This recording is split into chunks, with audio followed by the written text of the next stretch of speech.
Hello and most welcome to Heidegger 1712,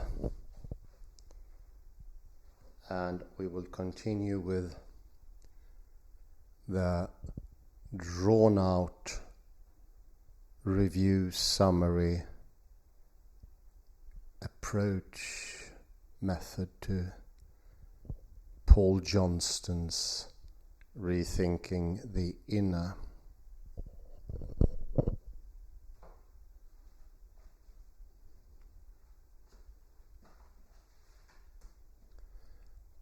Part of the reason why I would say it makes for a rather difficult read is that Wittgenstein looks at the words from where they're having their, so to speak, biological place. For instance, some animals are more prominent in the desert, some you would find in the Colombian jungle, and others yet will be in the colder regions of maybe this country, Sweden. Most probably then not staying birds.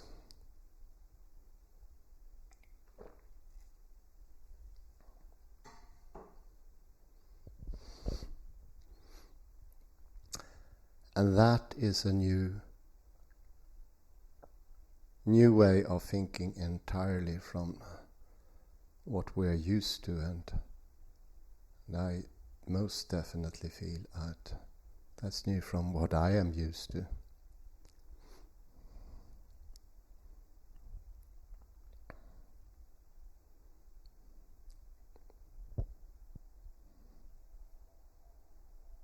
It's a bit like entering terra incognita.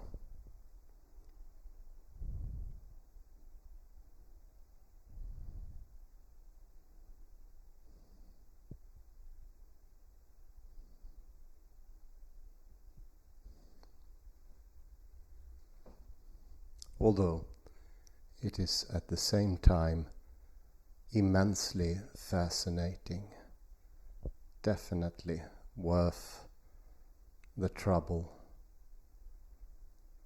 And in 1710 I was looking carefully to the being in the opinion that, or having the opinion that, in contrast, having an attitude towards.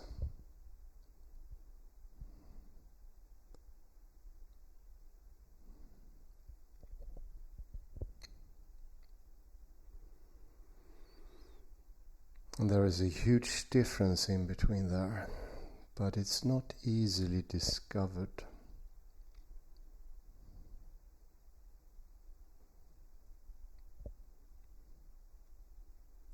We are most definitely 100% accustomed to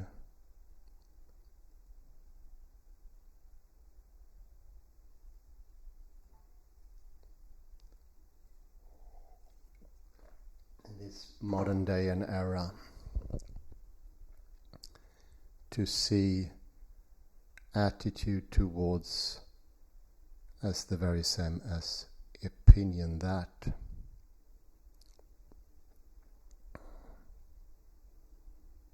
Something that can take truth values,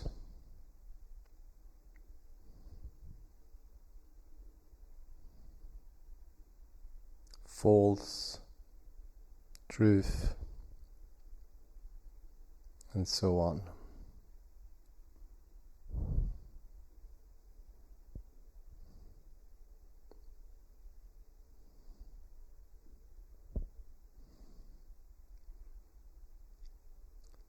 But Wittgenstein is showing attitude or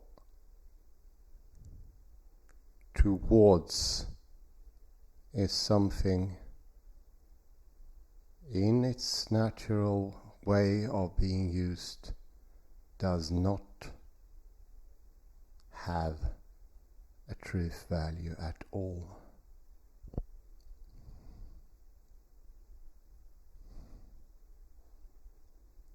And here it is here where it becomes complicated and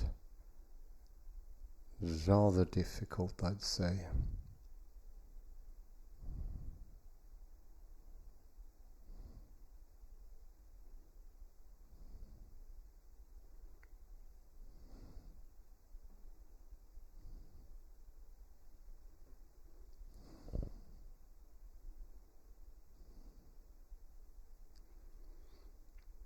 My first understanding of this was that having a soul is a sort of a predisposition for anything in the language world, in the life world. So it's not something that comes in afterwards.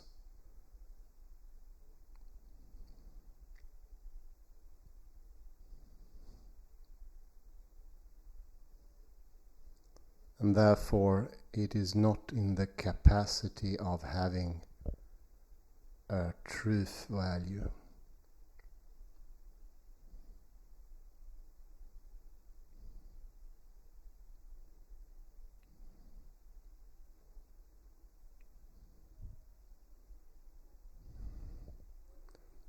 Maybe my second understanding is that the sounds and tonality, the musicality of language is also a predisposition for something being language. And therefore we cannot really wonder about these things, what their purpose is, or if they're correct to a certain extent, if they do their job.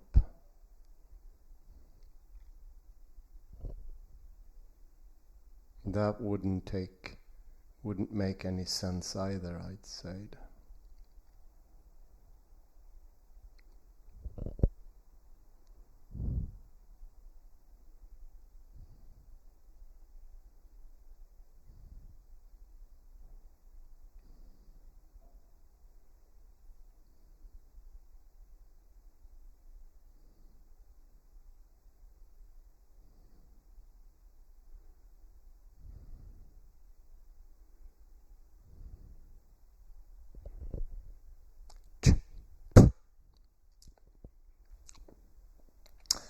The third step in my understanding, sorry to put myself forward, but maybe it can serve some pedagogical aid.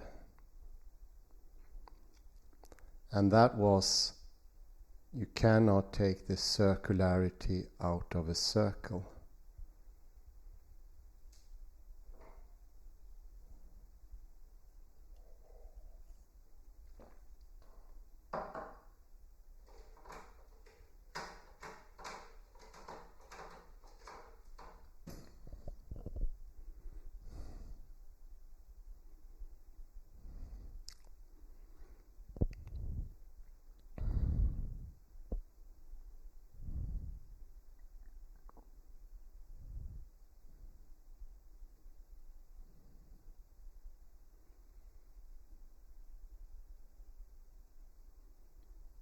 It's part and parcel of what it means to be a circle. It's circularity, it's roundness.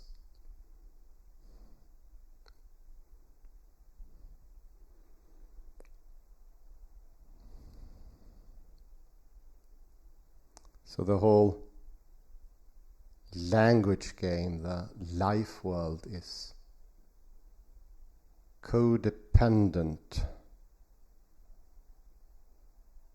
inextricably intertwined in ways we cannot understand. But that is how it is.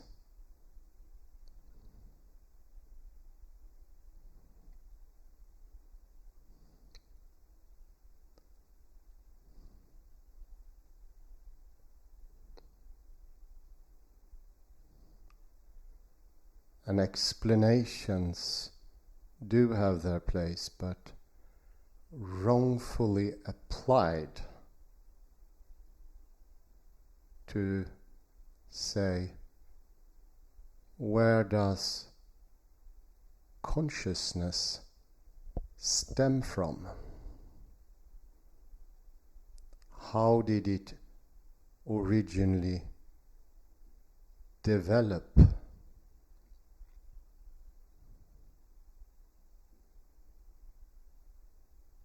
Inside of the mind, and as being causative, a sort of a germ to what happens.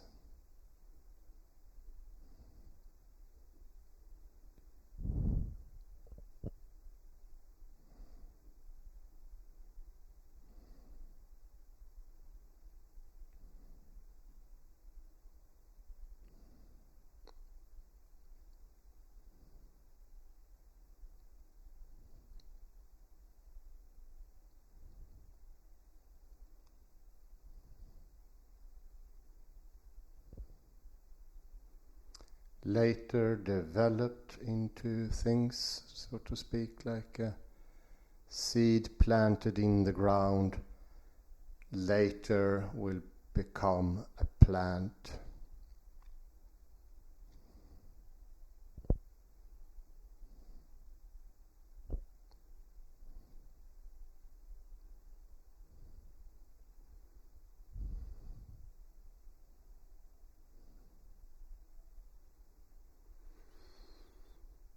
Or another parallel with perception, that it originates in the outside and the inside takes it in and being read of by the homunculus. Yet another explanation.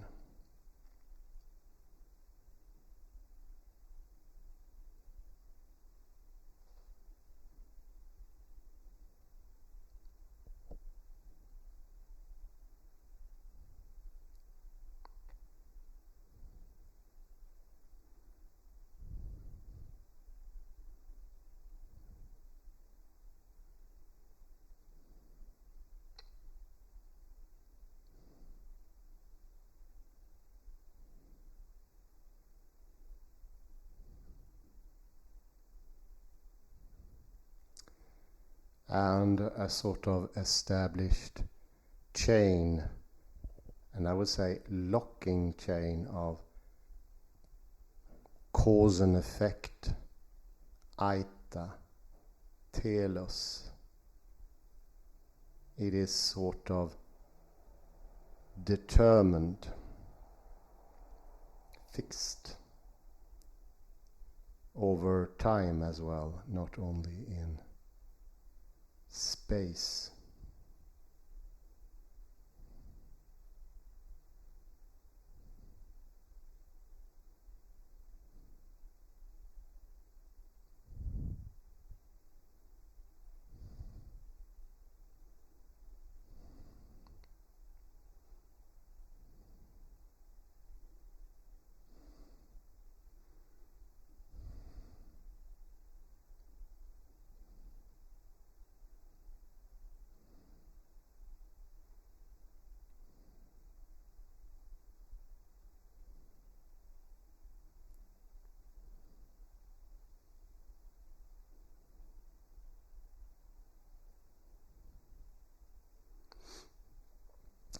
That is the misunderstanding in a nutshell. And when it comes to why, and this is my fourth understanding, why opinion has become the domineering understanding of all ways of being towards, is this what I often call technological thinking.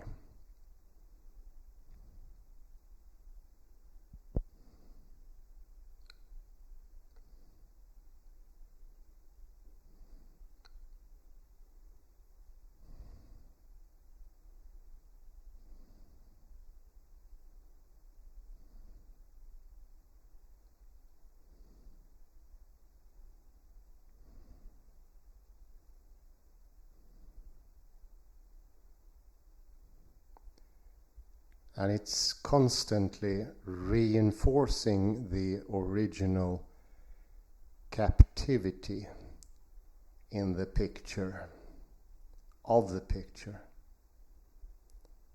and enforcing that of the aspect of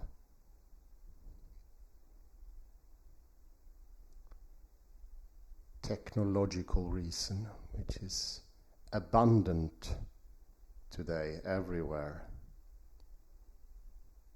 All things constructed do have an explanation and a sort of cause.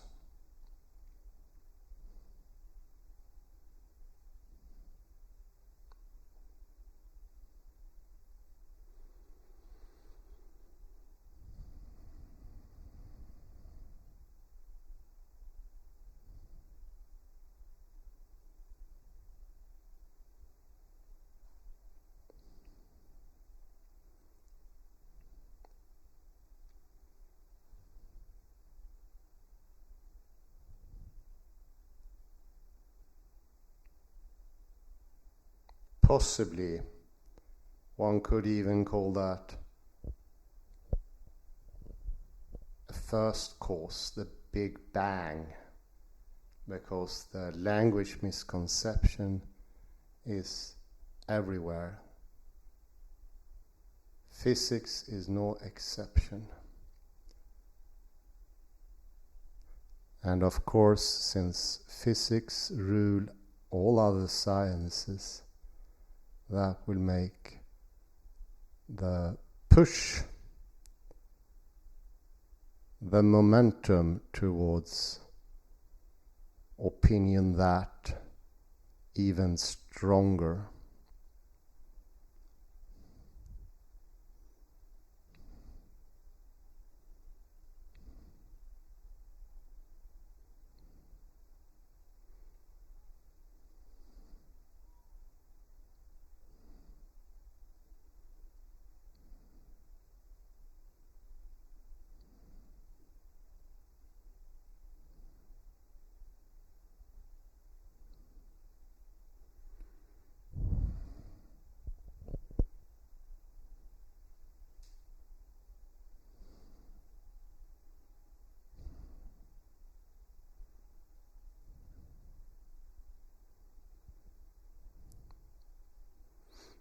It's almost like standing in a massive waterfall or a river, and it comes flushing in your direction, and it brings everything with it.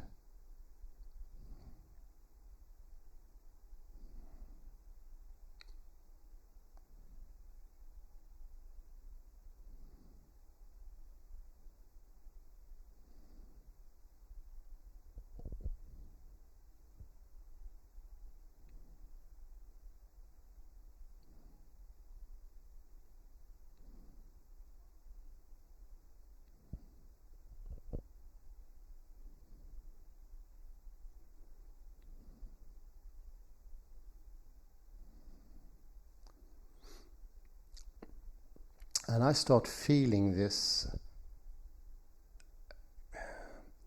incredible force. Everything gets streamlined in this. And the demand for explanations in the end become a sort of reflex in us. I don't know if it's correct to say spinal reflex in English, but it's like the same twerk as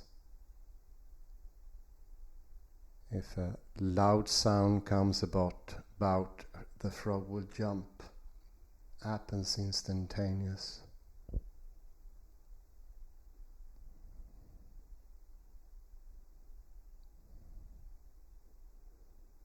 And I'd say that's pretty much what's going on now. Educational system is highly infused with this explanatory idea of understanding.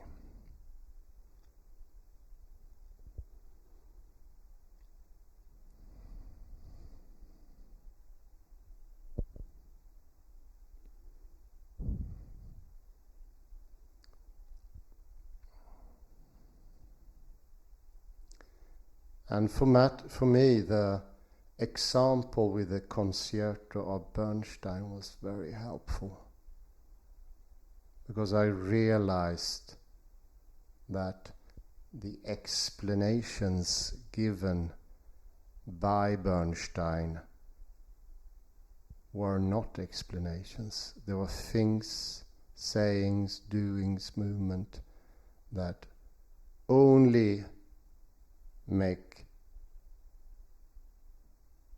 any sense if you're highly involved with everything. You're musicians since decades back, and you know the piece, and you know Bernstein, and you have a specific prehistory.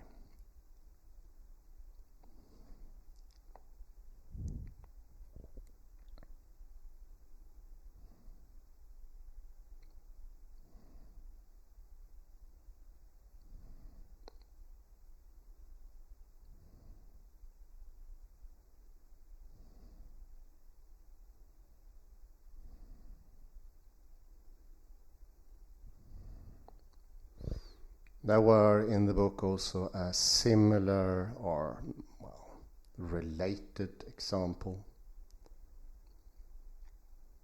about somebody listening in and at the same time doing some sort of scribbles on a piece of paper.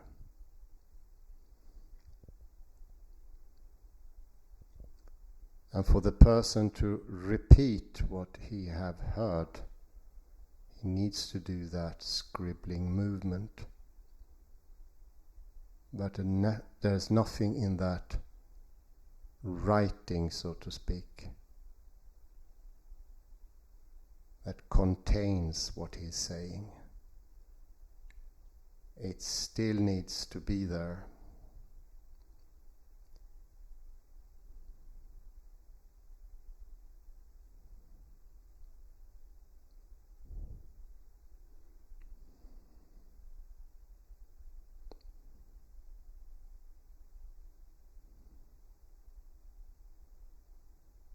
Needs to be present, but it's not causative, it's not a germ. And this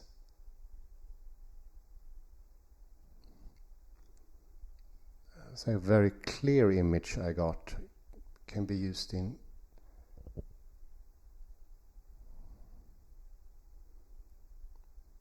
several different examples.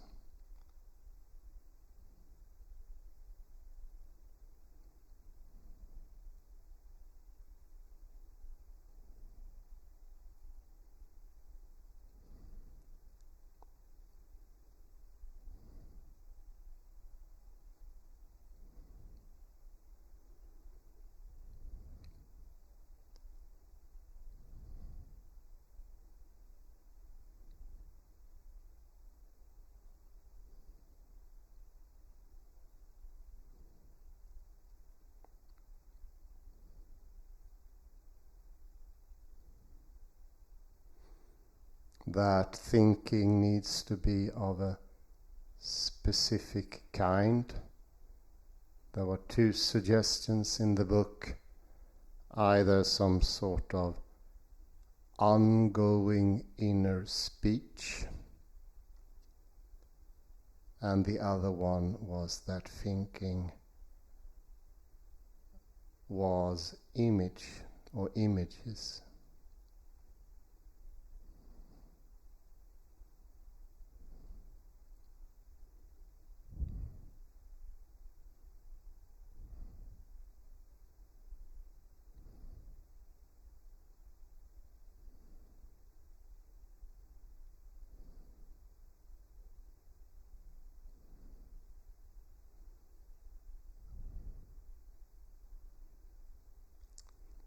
So the inner speech is similar to first cause, the scribbles, and that inner speech contains everything that comes out, one's inner dialogue and etc.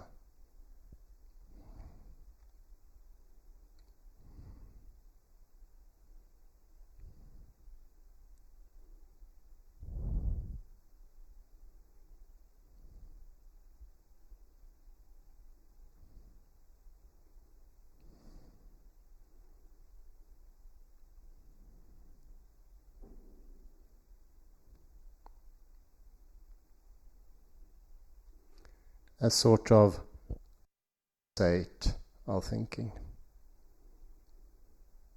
But yes, the inner speech can be present. I think Wittgenstein, Johnston could have said, and it needs to be present in some cases, but there are two other options. They are not causative, and also we need them.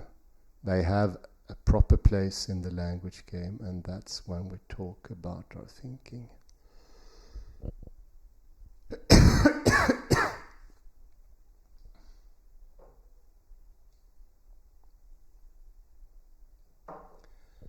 In that case, we will need to use words, images.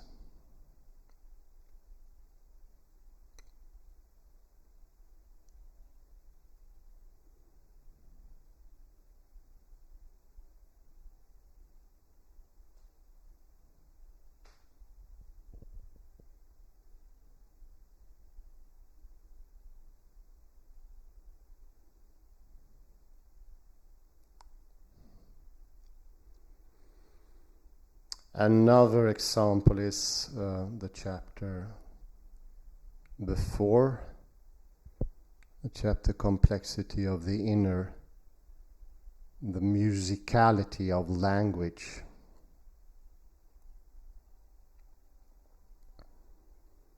And it's this idea that there is a sharp line between song and speech.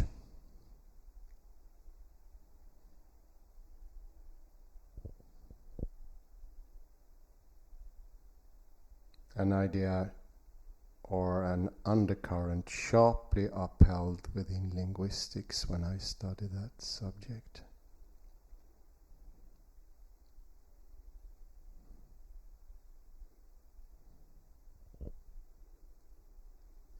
That is the idea that the words themselves are the origins, the true start, whereas somehow singing is a derived aspect of language. I think Steven Pinker called it parasitic.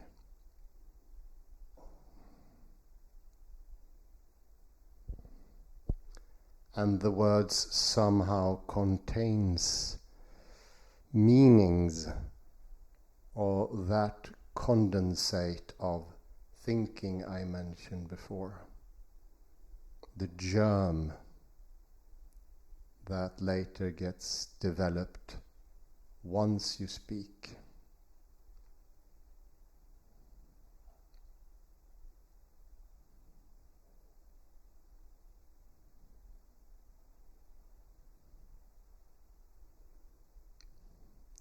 And everything is contained within these words, all needed to develop them into a whole. Meaning, sense is inside of the seed of the word.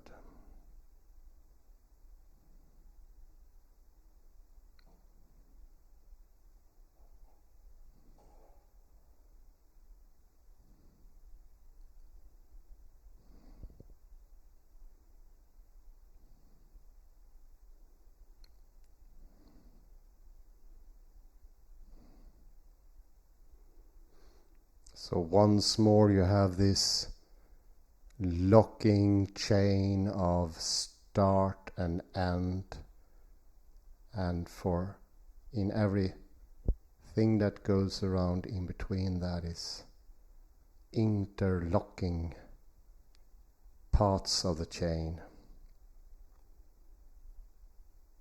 neatly inside one another, giving the air of determinism, inevitability.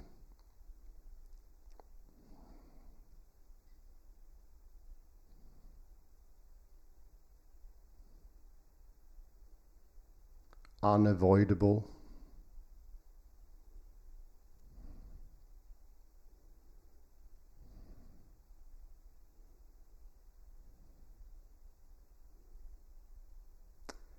I'd rather say there is a gliding scale between melody, song, speech.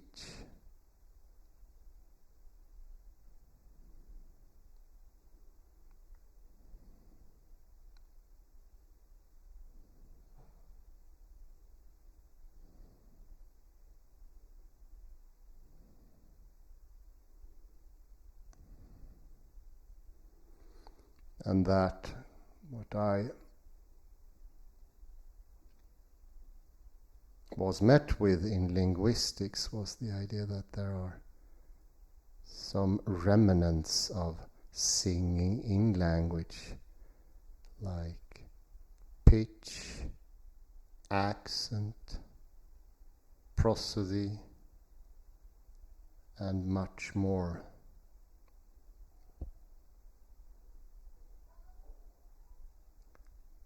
And those terms are sort of used to cut out the most important part of the germ, skipping off the other things. Take everything away so you are left with the pure golden nugget of sign.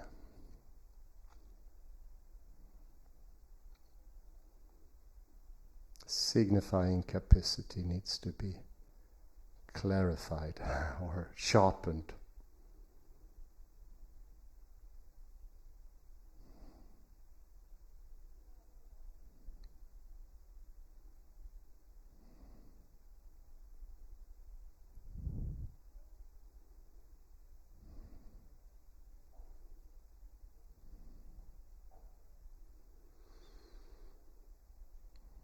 One solution to this, or help when once you start feeling that, or that thinking or that attitude will leave me a bit too off reality, not on my feet.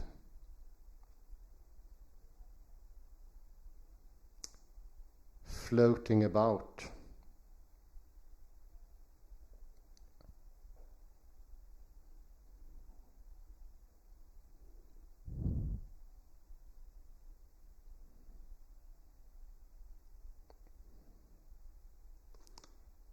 And then you invent an ideology of embodiment and add that.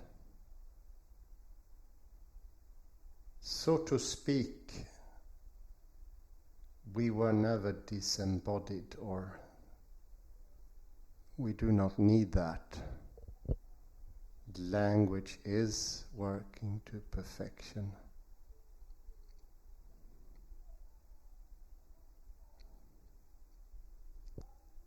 And it always will.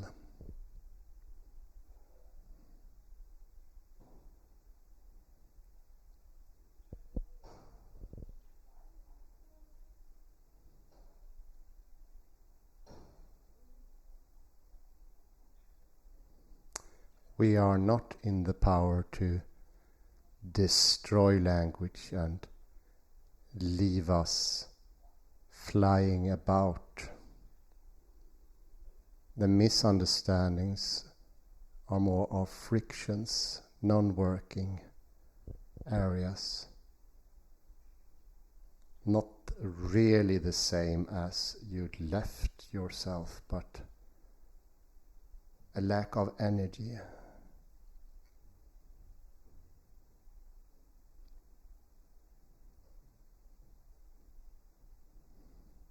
Lack of freshness.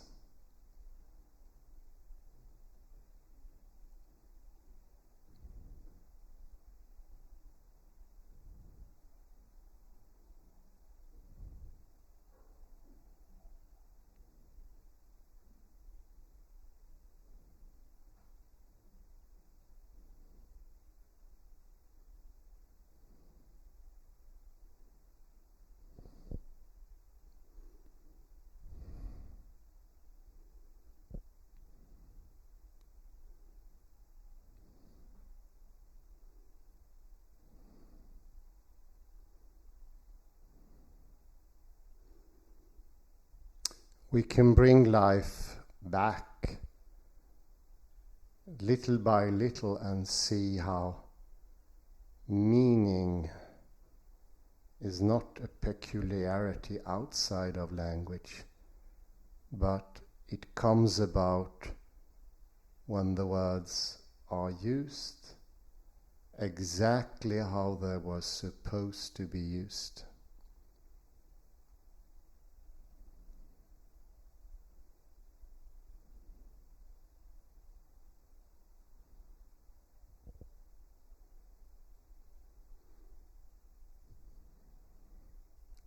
And then almost immediately, of course, it all works better, more fluently.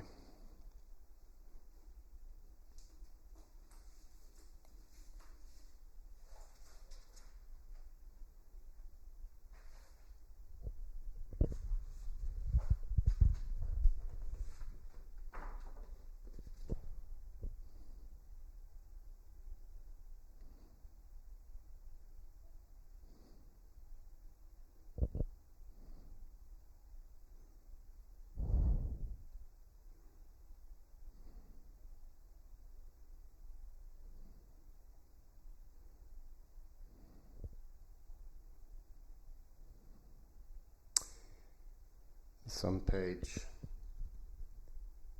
143 to take another gander at a wonderful chapter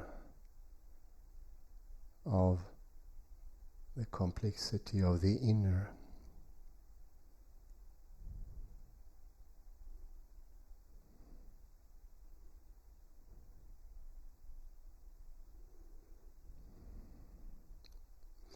I am scared stiff over somebody's illness and say, this fear is terrible. The stomach disturbance, the constriction in the chest, and so on are not what is most unbearable.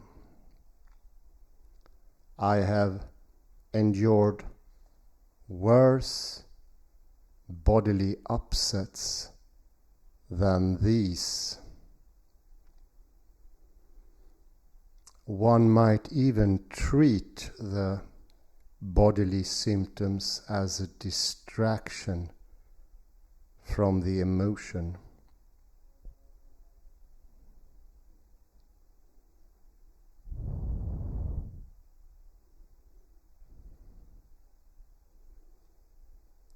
Here one might also note that emotions have a different type of duration from sensations.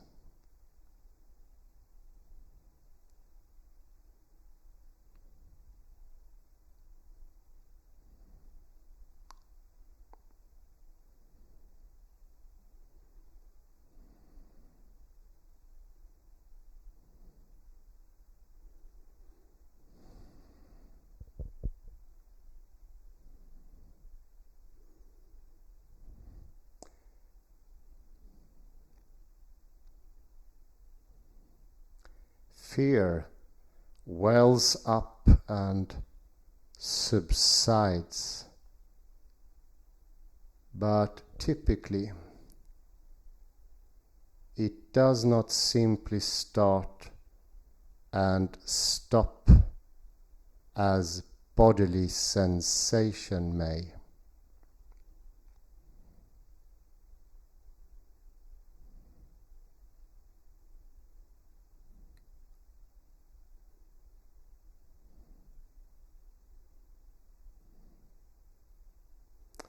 Similarly, someone may be said to be sad for days, but we would normally say that she had a particular bodily feeling for days, because in this case the experience is only continuous if the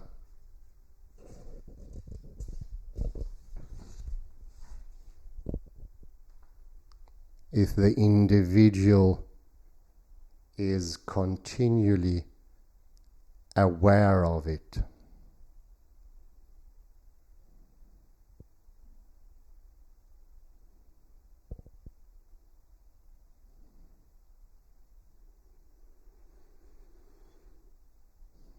Thus, it is not just depression, but other emotions as well that belong to a different category from feelings. And as you see here,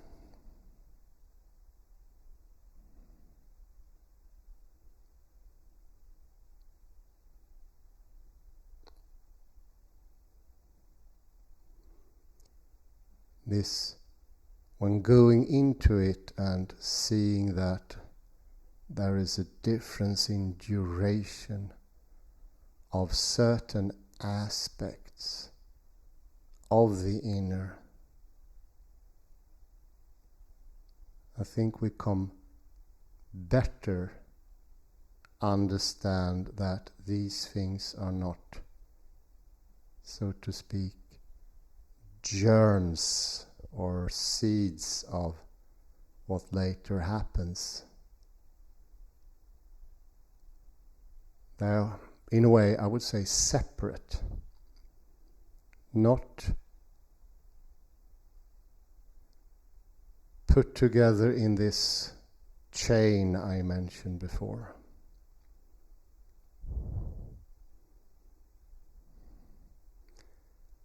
And looking at these differences,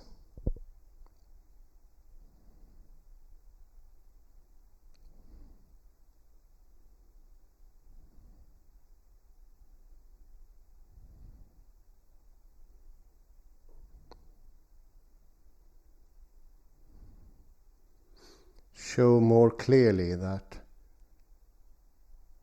the different things within us are not Lego things that we can equal and put on a, or domino tails you can put on a row for having an easy cause and effect series.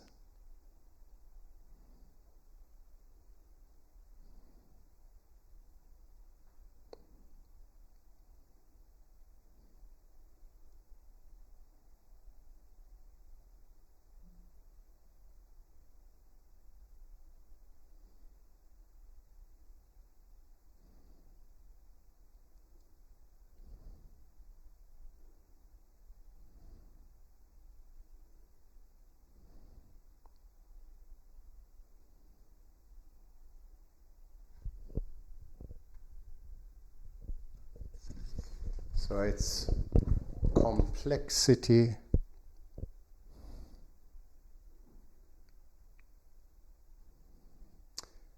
going on in the inner.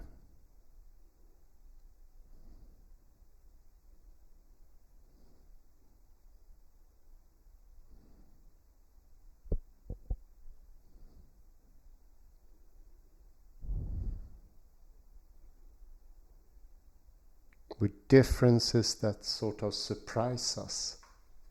This is what struck me when reading especially the chapter of the complexity of the inner. Oh my God, these things are much more different than I thought from the beginning.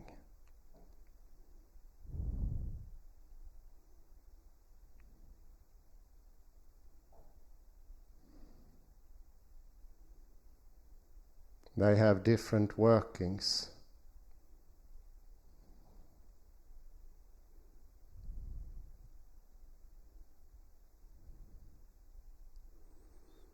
Or most definitely, could be a bit of a hyperbole, but feelings, sensations, these different things are far from that my previous understanding as transparent things that just add some coloring to reality. But now looking at them, they look almost like similar to things in other things in the world. Birds, trees.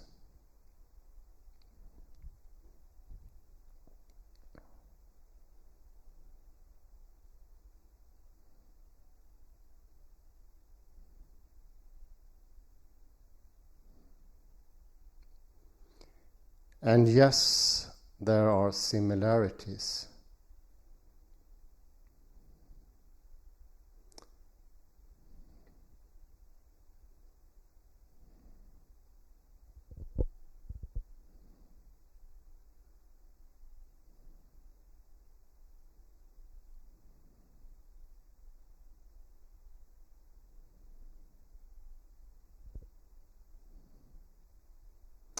But we need to be careful there.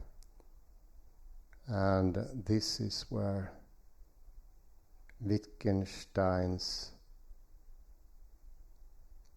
expression, family resemblance, comes in. It is very helpful here. Family resemblance could be mother, father, children, and then you have an aunt, but then you have the aunt's husband. You see, still same family, and the outer people in the family won't even resemble each other, but they're still in the same family.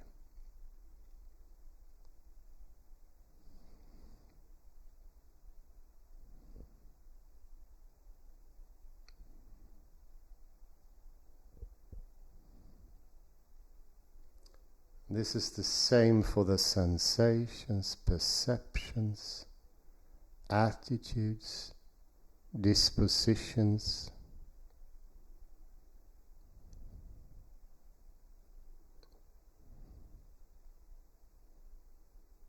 They bear a family resemblance, but it doesn't mean that there is a certain ingredient of identity, absolute similarity, diluted in different ways.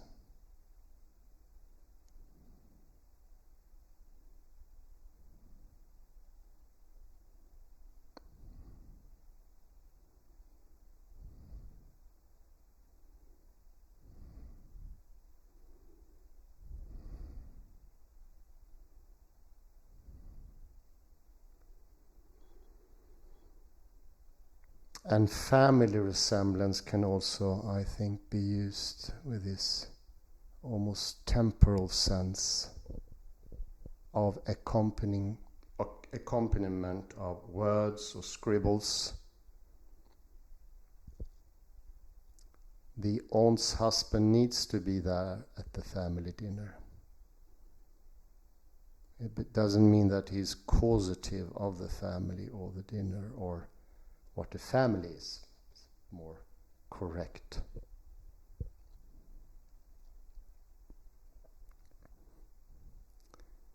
He's still there.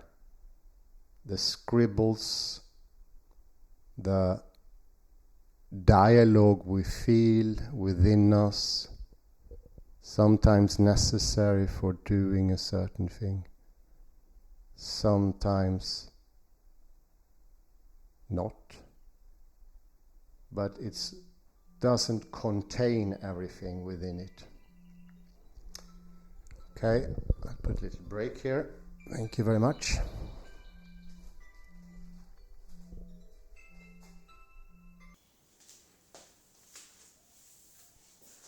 So I continue here with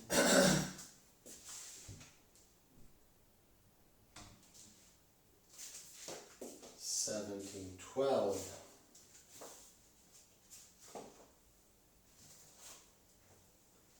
We were talking about rethinking the inner and especially the complexities of the inner.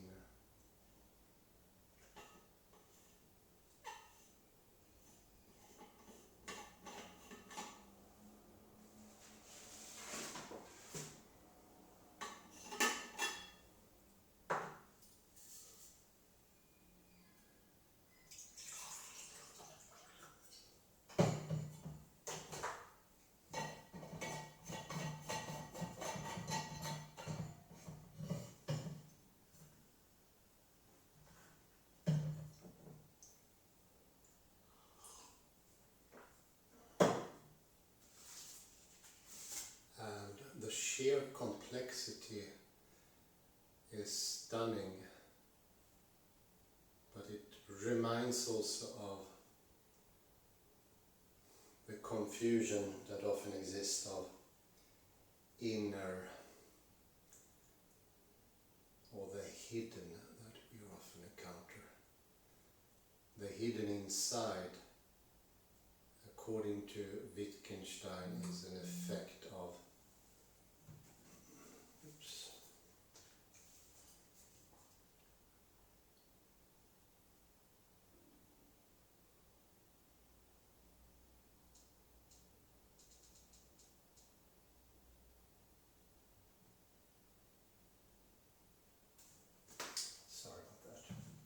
an effect of the grammar that the third person has not a hidden inner, but a different history.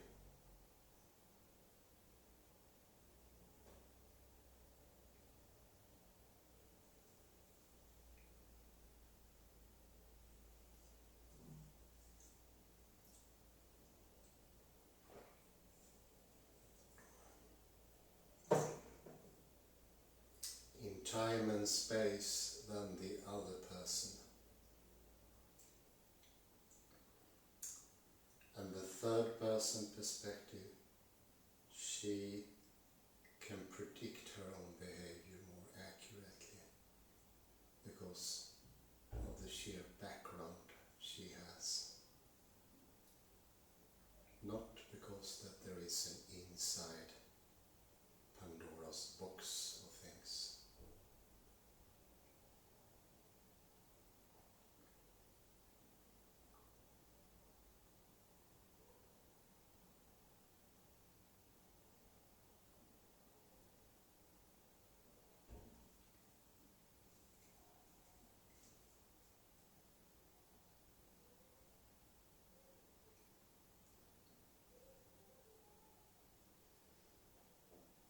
So this is what Wittgenstein usually refers to,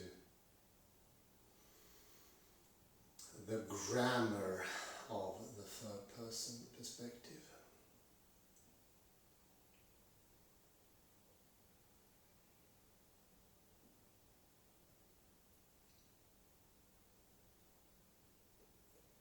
And that is, of course, much more complex than just generally saying that there is a hidden aspect.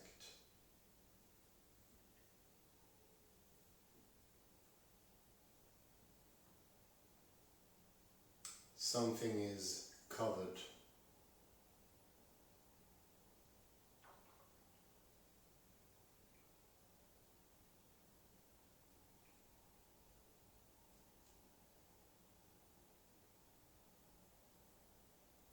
Whereas that is a surrogate or ersatz for a whole load of complexities.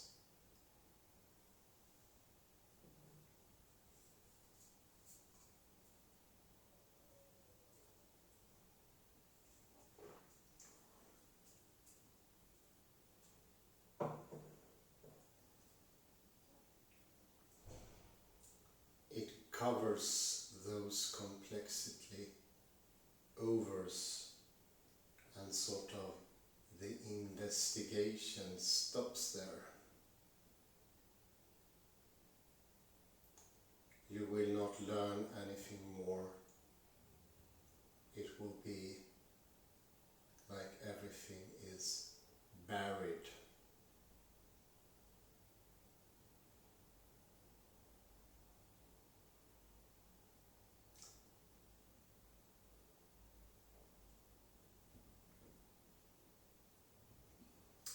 Another area that I just was thinking about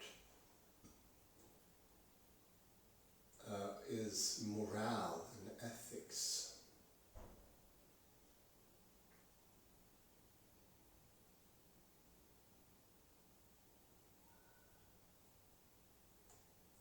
That bringing back the words to their true habitat or place under the sun will also bring back words that have significant importance for us, like morale.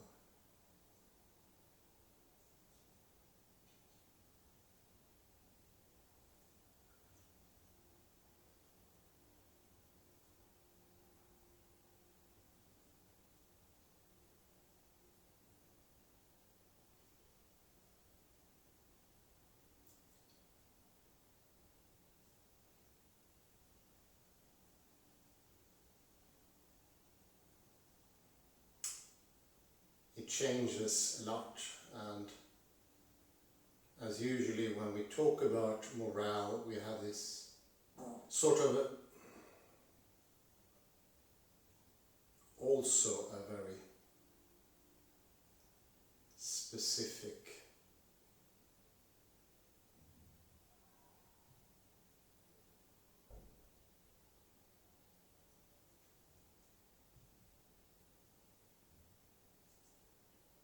oversimplification.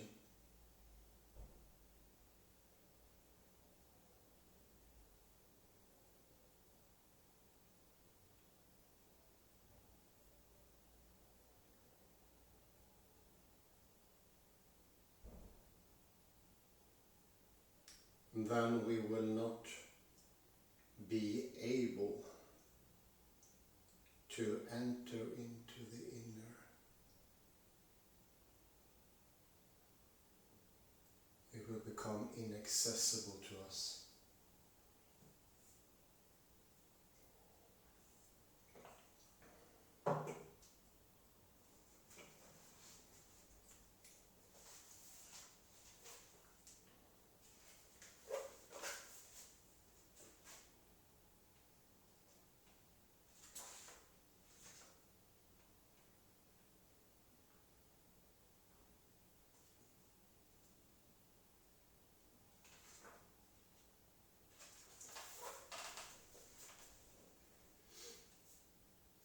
Going to other interesting features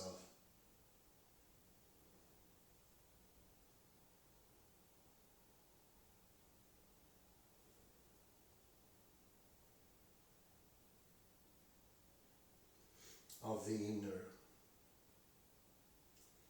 Returning to the concepts of the intellect, we can see that, and this is on page 152, understanding is similar to remembering, for it would make no sense to say, now I know what it means to understand.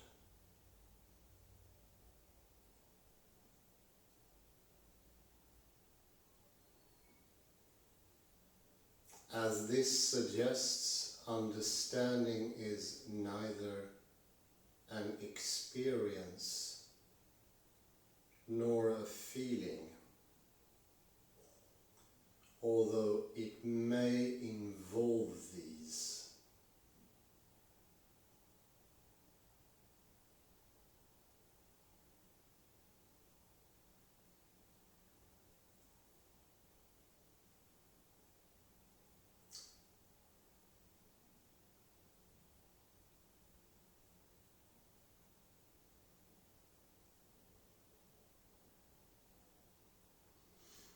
Unlike an emotion, it does not have a characteristic expression in behavior, but is akin to an ability.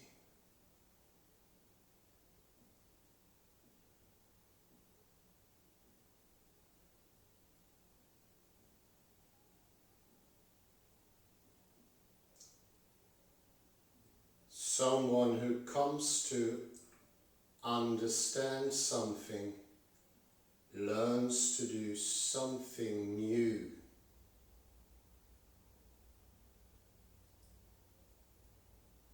And this does not necessarily involve having an experience or an image, although it may do so.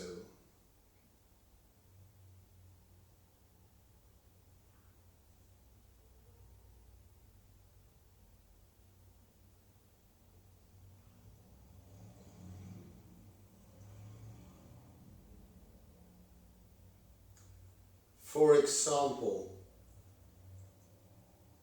when the individual suddenly understands how to continue a sequence, she may see a formula in her head.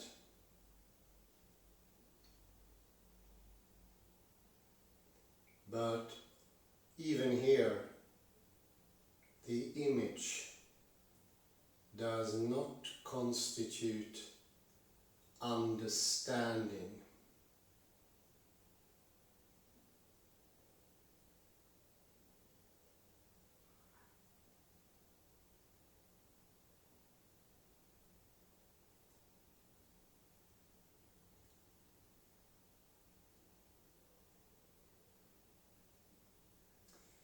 The understanding lies in the application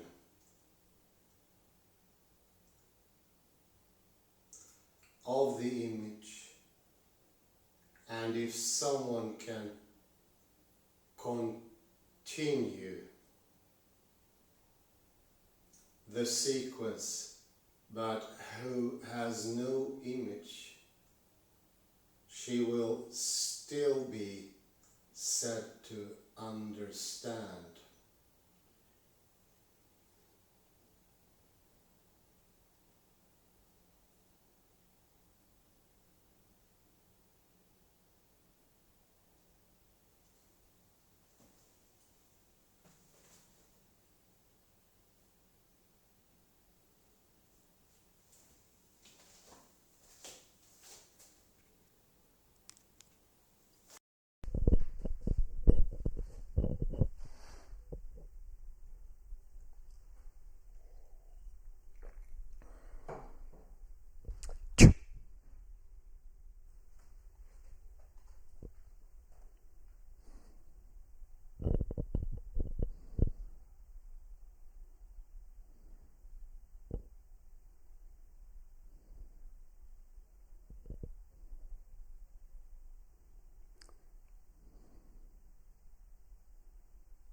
This is important. The understanding lies in the application of the image, and if someone can continue the sequence but has no image, she will still be said to understand. It's an extremely important point here.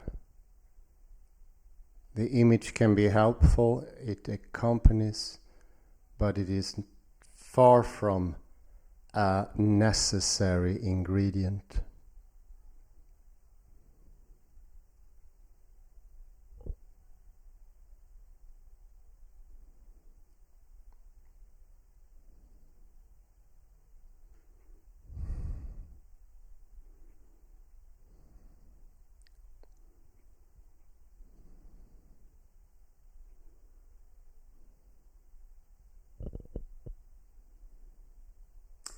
There are certainly experiences which can be associated with understanding.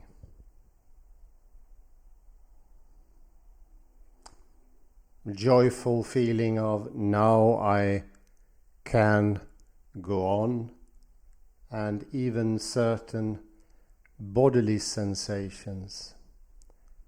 A loosening in the chest maybe, or a feeling of lightness in the head.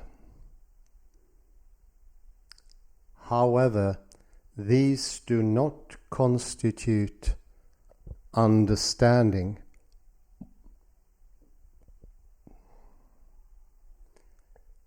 Nor should understanding be thought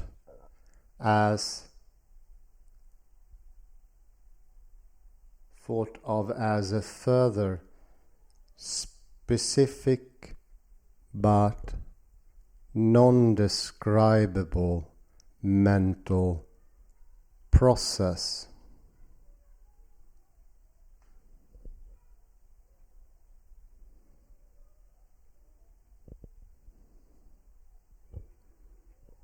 As we saw in chapter 3, if a soldier turns left on being ordered to turn right, her understanding of the command is not separable from her action.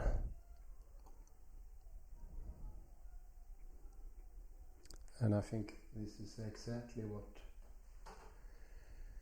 what we so often fail to see, that understanding has action. It is not something inner that acknowledges now understanding has come only, but an ongoing thing. And eventually you will have this most wondrous feeling, oh, I got it. I can do it.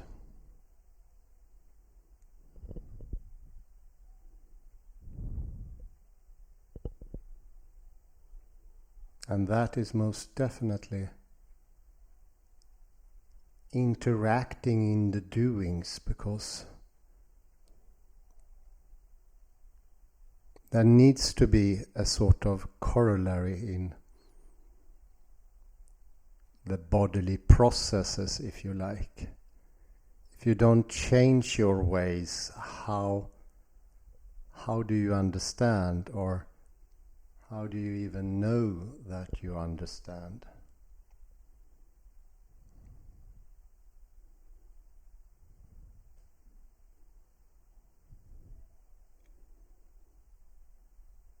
And by this I need to indicate once more that even in artificial intelligence that's been so stuck into the innerness of thinking as inner speech,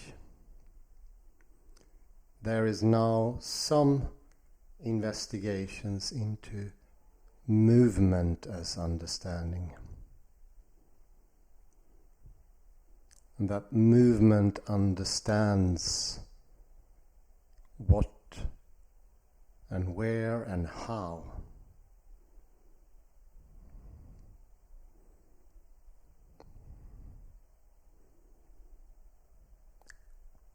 Think of it this way.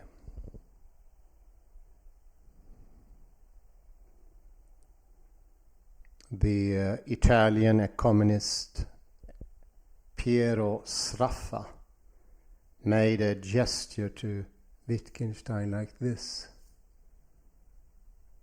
and that made him on the way to changing his direction in thinking completely. But there is a movement to it. It's a doing.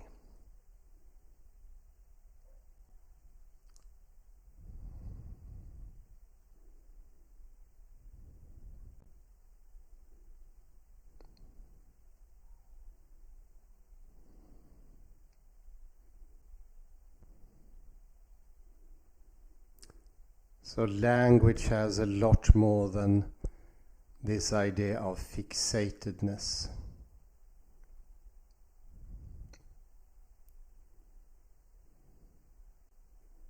Of lockness.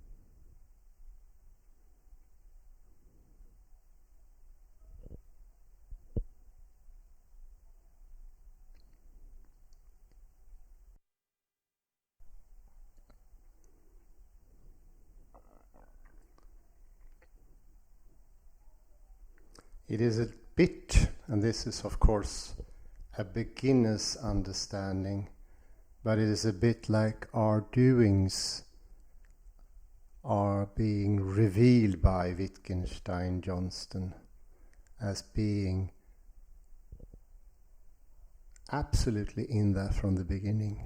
All our different actions, tendencies, and see, compared to singing and speaking, as I mentioned before,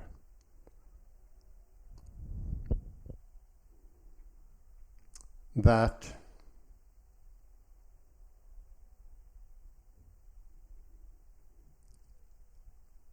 it's all doings. You speak, it takes time, your body moves, your vocal cords, your breast is reverberating, things are happening, you heighten your voice, you lower your voice, you direct it differently. There's a lot of things constantly going on.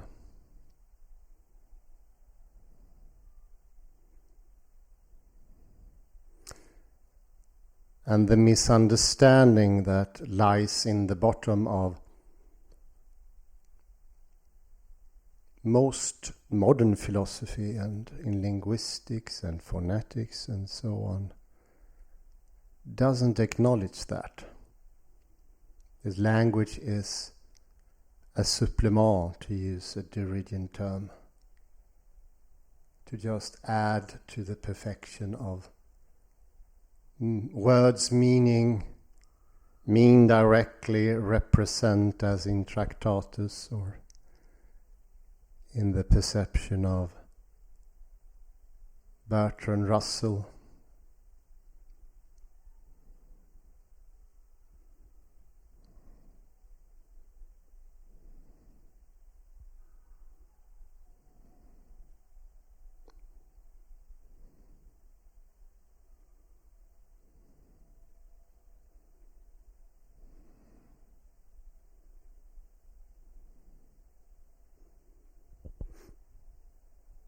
I'd say everything seems to be more alive, vivid, colorful.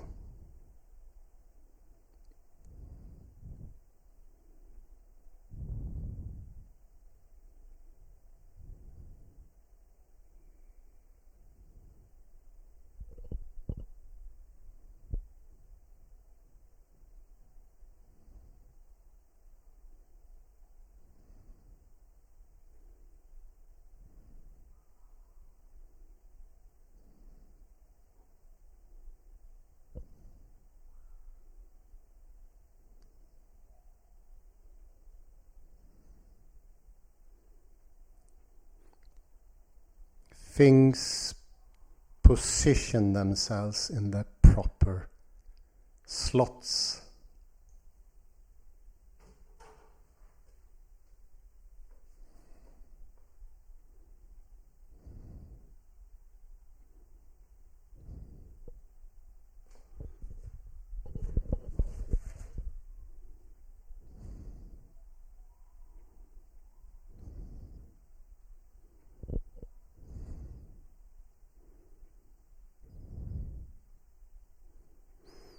And here is to the word disposition. I will continue with that in 1713.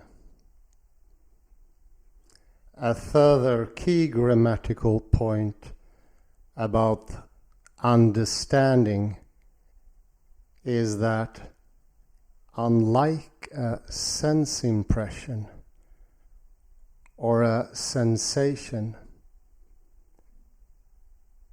it is not interrupted by a break in consciousness.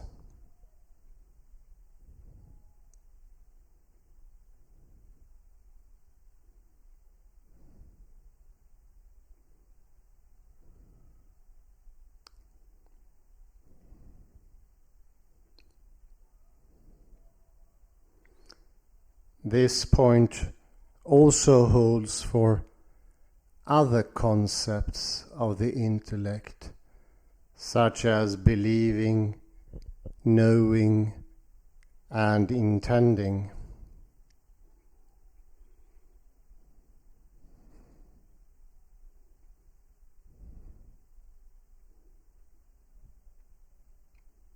Provisionally and slightly misleading. Wittgenstein calls these concepts dispositions. Sorry, I need to put another pause here just when it gets interesting.